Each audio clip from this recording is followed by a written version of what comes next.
On the last day of our trip, we had a short paddle to the village dock, where we would take the ferry across the Manitou Passage to Leeland.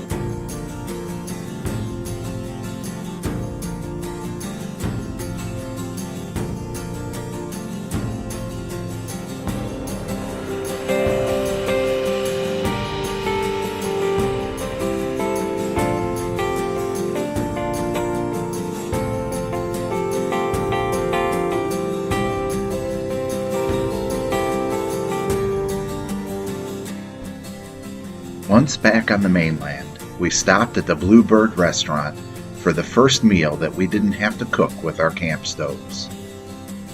After lunch, we traveled home through Glen Arbor and Traverse City. The damage from the storm 2 days ago was still evident. We could see why our families were so concerned.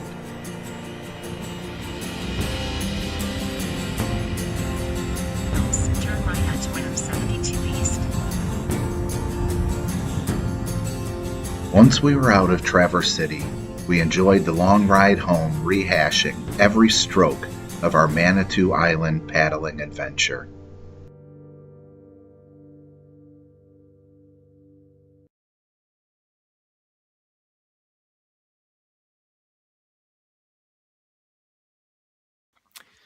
This trip might have started as a dream in Ryan or Brian's head long before I ever thought about it. But really, for me, this trip began on October 26, 2014, with a Facebook post from Ryan, and this is what it said. I'm planning a kayak trip for next summer to the South and North Manitou Islands. Anyone want to go with? And then in parentheses, I'm serious. So as some of you already know, I built my kayak specifically for this particular trip. I saw my friend Brian and his two sons who were backpacking there. I talked to him, and he shared at that time an idea he had about kayaking there. And with that, I had no idea what I was in for. At the time when I wrote that, I was thinking, okay, we'll go for a weekend, or a few days or what. I had no idea that what he had in mind was, a week-long trip or, 7 or 8 days.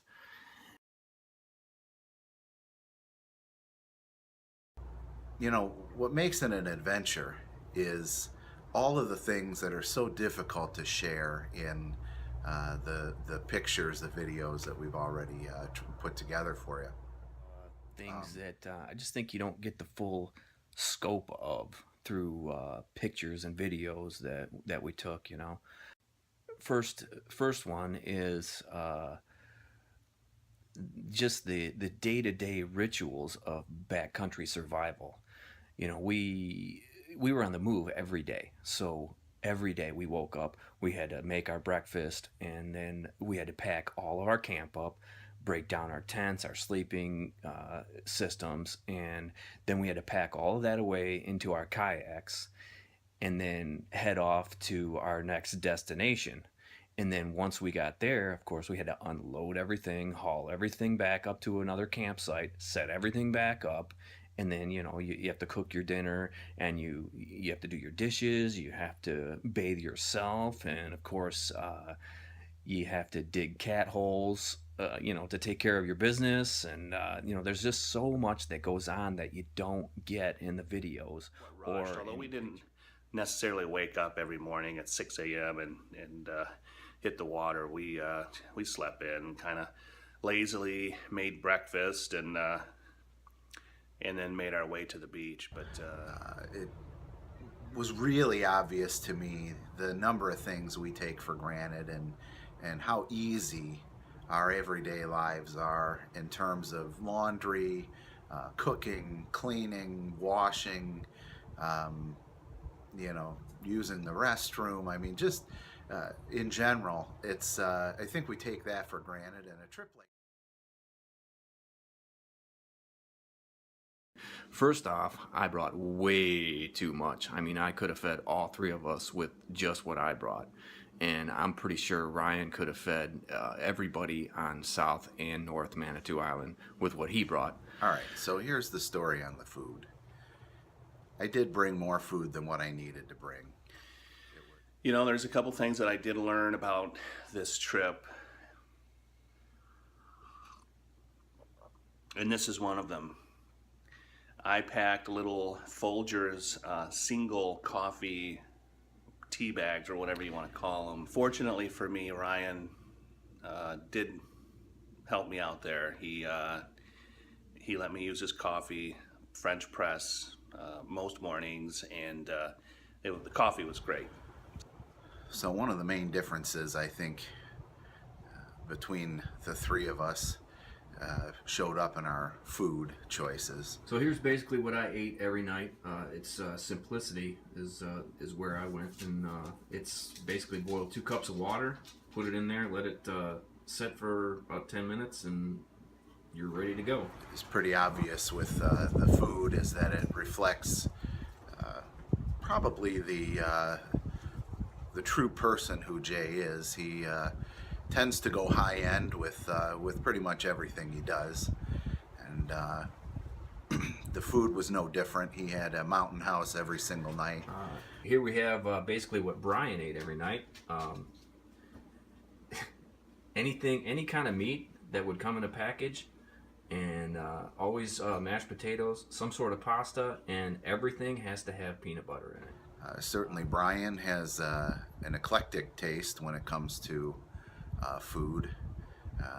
Never had mashed potatoes, fish, and peanut butter mixed together, but I hear it's pretty good. Back when Brian and I were teenagers, we would do things simply for the dare of doing things. Well, I think Brian's never quite let go of that. I've kind of outgrown that. Although he claims the meals he had were amazing and tasty, I just can't see how some of those combinations would ever come together to make a meal. Here's kind of what Ryan cooked every night. Enough said. While he makes it look like I brought the entire kitchen, I did end up bringing probably about 3 or 4 days worth of food too much, but I'd rather have too much food than not enough.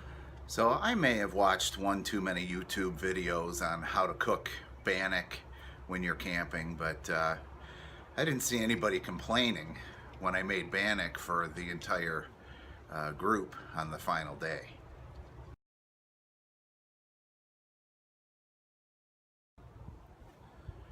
In terms of gear, I don't think we suffered for pretty much anything. I mean, I think we all had, one nice thing about kayaking is you have a little more room than what you have when you go backpacking. I think anytime you go camping with other people, there's always this,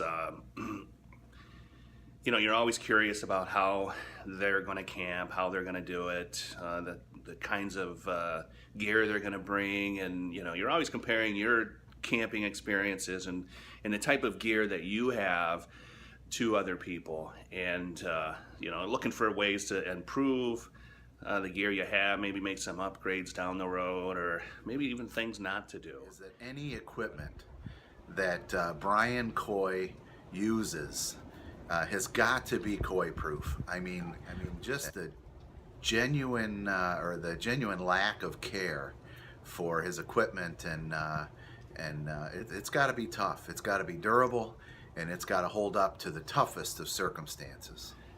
Jay has the best of the best of the best of everything, and he takes very good care of that stuff. In fact, when I look at the three of us, there's from a neatness scale, I would say we would line us up as Jay being the neatest and most organized camper, kayaker, and then it probably goes to Ryan, and then me. I'm a little bit not full scale slob or pig pen, but not as nearly as organized as Jay, and not quite organized as Ryan. But And the one thing that did surprise me more than anything about Jason is what a neat freak he was.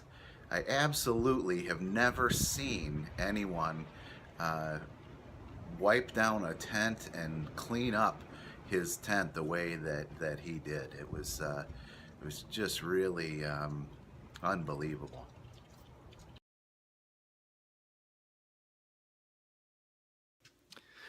All right, so some of my favorite things throughout the whole trip were just the goofy things that we did, and that we made fun of each other for.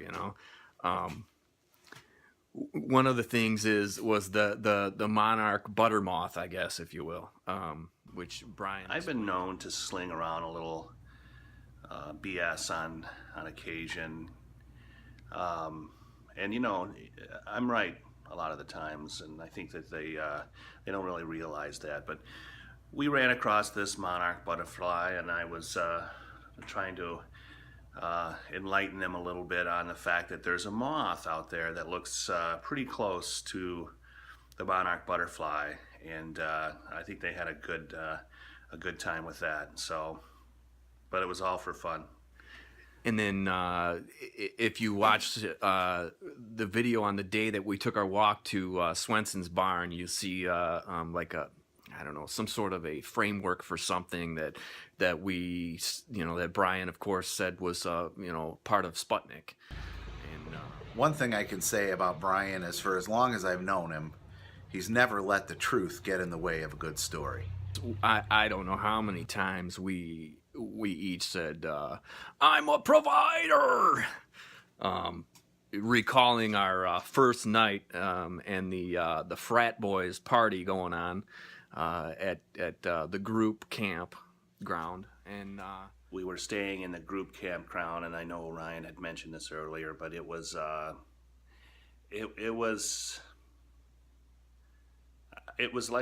unreal, that whole experience, just laying there and listening. I felt like I was listening to myself. This group of young guys were out. I think they were going to the island the next day on the ferry, and they were definitely had been drinking and were pretty inebriated, and they were out chopping wood and had this huge blazing fire, and they were just so loud and obnoxious. And I swear that was probably a little payback for some experience that I gave other people, because it did remind me of myself and maybe Ryan a little bit back in our day when we may have done that very same thing. So all I could do was sit in my tent and just take the abuse and chuckle a little bit. Then I don't know why all of this has to always do with Brian, but no.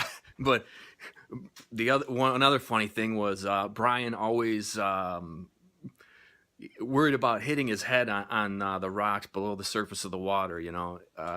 Even though of course they were probably 10 or 12 feet below the water, but and Ryan with his sleepy time. Ryan saying, "Boy, it looks like you could drive a car down this trail." And I don't know how many times he said it, but for some reason it stuck. So we all said it from there on out. When we took our walk, when we took our 12-mile hike with Ryan and Brian and wearing Crocs in the storm of the century.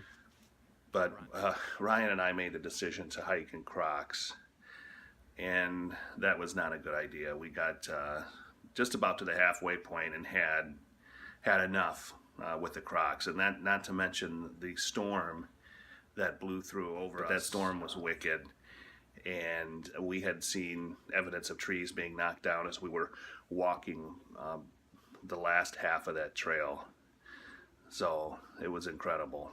I couldn't believe the amount of rain and wind that we experienced It was incredible. I don't know. I'm sure there's a ton of them that I'm forgetting, but those are really, some of those are the things that I will always remember about this trip in general. The open water crossings. If if you're a kayaker, then you understand the danger involved in an open water crossing, and just the kind of nerves that it takes to do that, because once set off from land, you're done until you get to your destination. There's nothing there. All you can do is paddle on, and when with the waves the way they were, you just don't quite get the size of the waves through the video or through any of the pictures.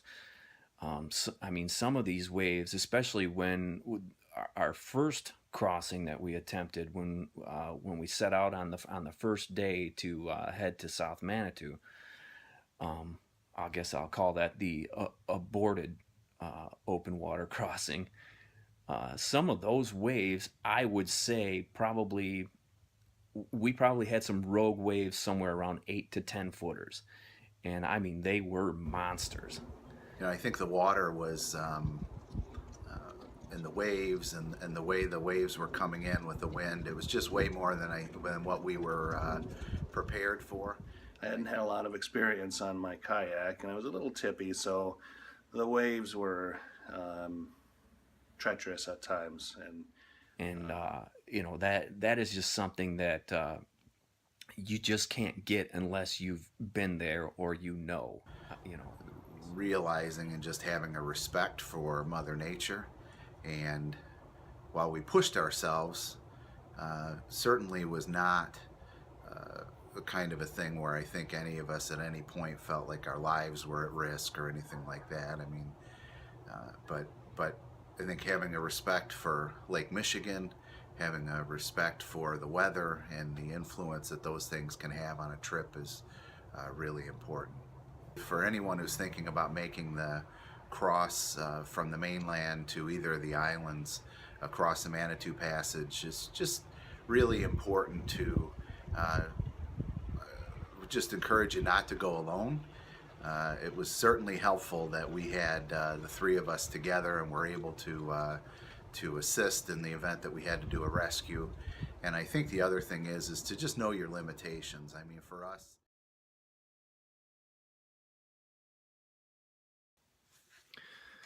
So, as you know, we were supposed to make our first open water crossing on, I believe it was the second day of our trip.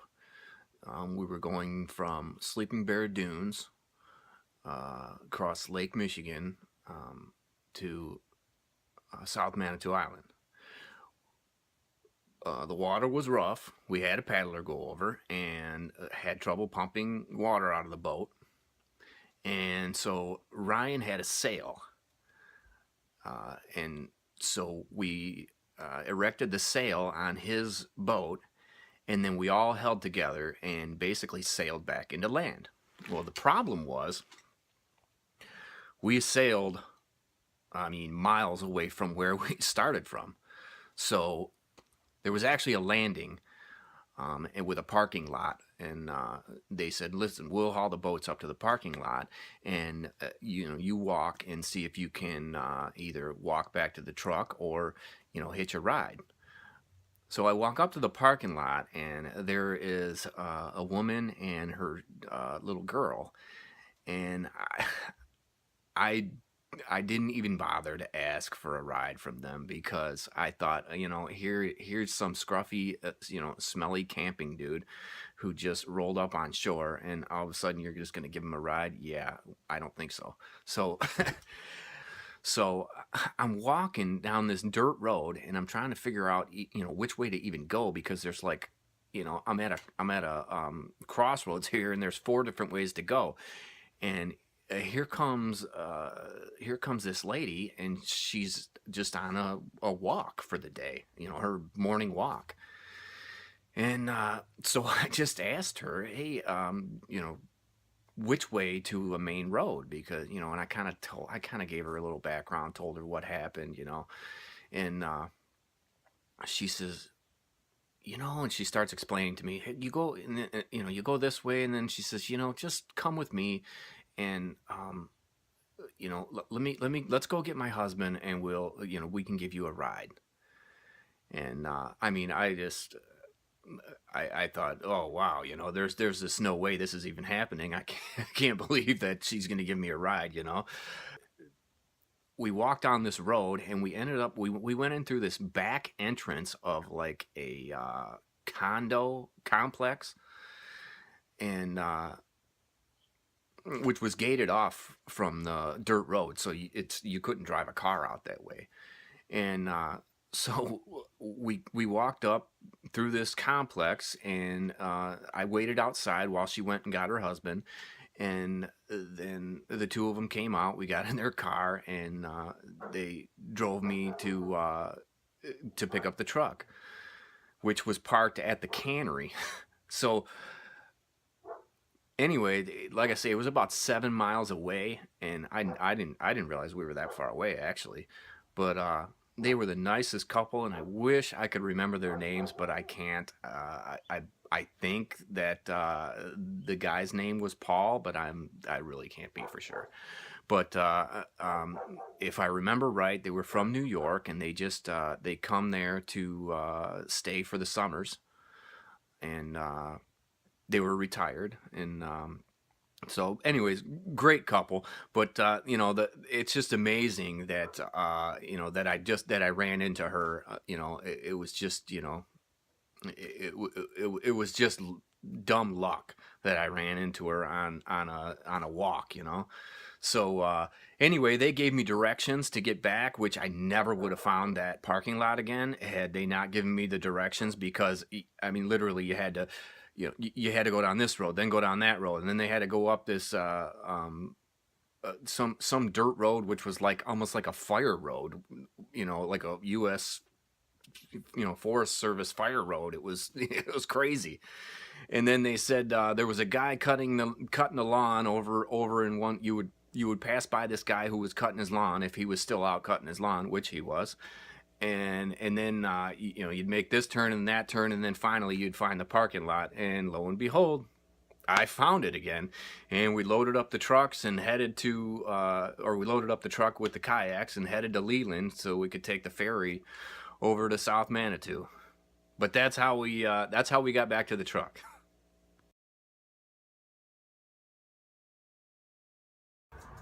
So no matter how well you think you know people, when you go on a trip like this, you really get an opportunity to get to know who they really are. Some main things that turn this trip into an adventure for us started right on day one, when we're in the campground with the frat boys next to us, and continues to our aborted trip across the Manitou Passage, rushing up to Leeland to grab the ferry at the last minute so that we could still continue on with the trip.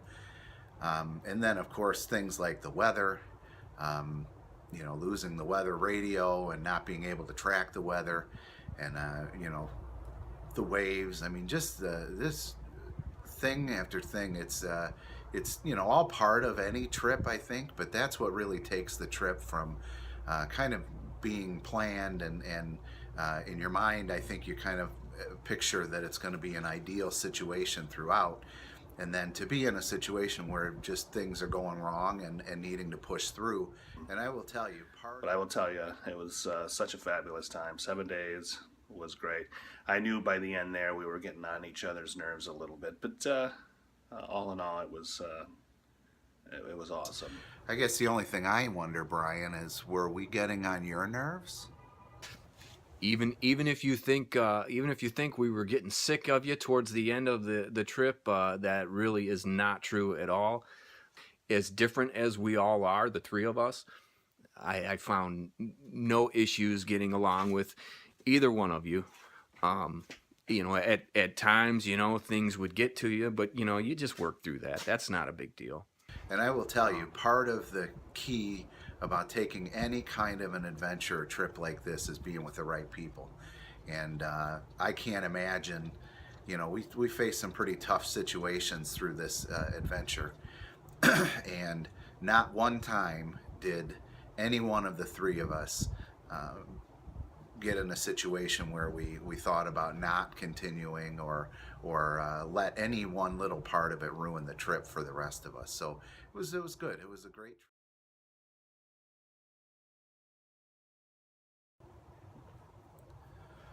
So I think the one thing that probably we all regret is that we did not make a plan for this trip to be longer. The water, how beautiful the water is out there on the lake. Each day, just the fresh air, it's just wonderful. But I mean, we got plenty of paddling in. It was really enjoyable to spend the time paddling we did, which was really our main goal. But I think we easily could have made this into a 9-10 day trip. To see both islands and to really do it justice, I think you know, you just need more time. And so one thing that I'm surprised about is how much I think about that trip, and I do reflect back on it quite a bit. And I also had no idea how the entire trip would, I guess, literally change my life. Well, there's not much I can really say about that trip other than it was awesome. I really enjoyed my time, and this whole trip rekindled a love for the outdoors that I'd lost somewhere, and really, that, to me, that kind of changed the way that I've looked at, that I look at life in general. It was good. It was a great trip, and I look forward. I have a feeling we might make this trip again, but we've also got a whole list of other trips that we're interested in taking. And so for those of you who are my Facebook friends, the one thing I would encourage you to do is keep an eye out, because when I plan a trip like this, as Jason talked about earlier in this video, I'll put a posting out and you're all welcome to join us.